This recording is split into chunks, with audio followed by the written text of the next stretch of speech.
Hello friends, welcome to our channel. Friends, आज हम देखेंगे पुलिस पर हमला और लॉकडाउन का उल्लंघन करने वाले आरोपी को बॉम्बे हाई कोर्ट ने अग्रिम जमानत देने से इनकार कर दिया। सो फ्रेंड, यह वीडियो अंत तक देखिए, लाइक कमेंट शेयर कीजिए और सब्सक्राइब करना ना भूलिए। तो चलिए, बॉम्बे हाई कोर्ट ने अपने हाल ही के एक फैसले में यह साफ कर दिया कि अगर लोक सेवक के ऊपर हमला किया जाएगा तो यह बात बर्दाश्त नहीं की जाएगी। यह मामला एक बाप बेटे का था और इस केस की सुनवाई कर रहे थे न्यायमूर्ति।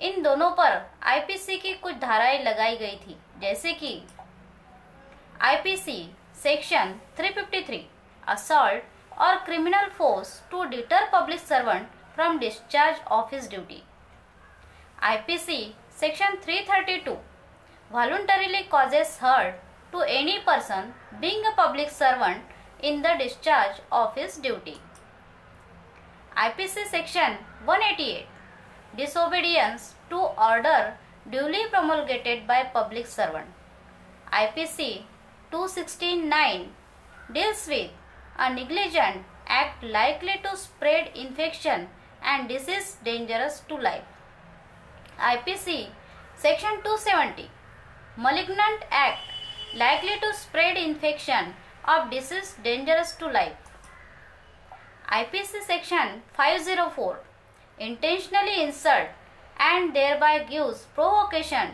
to any person, IPC section 506 punishment for criminal intimidation, और IPC section 34 act done by several persons in furtherance of common intention। इस सभी धाराओं के तहत यह मामला दर्ज किया गया था।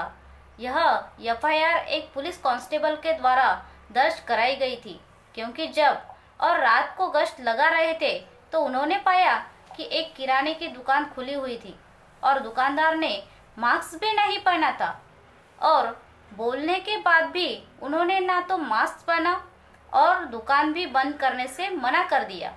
उन्हें कांस्टेबल से बहस की और साथ में उनके साथ बुरा व्यवहार किया और उन पर हमला भी किया।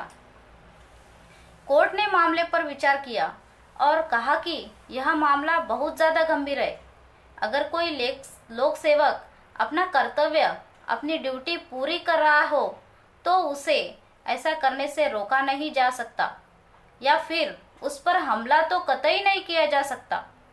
तो यह किसी भी तरह से बर्दाश्त करने के लायक नहीं है, और इस तरह से उनके द्वारा दायर की गई अग्रिम जमानत की अर्जी को खारिज कर दिया। Thank you friends.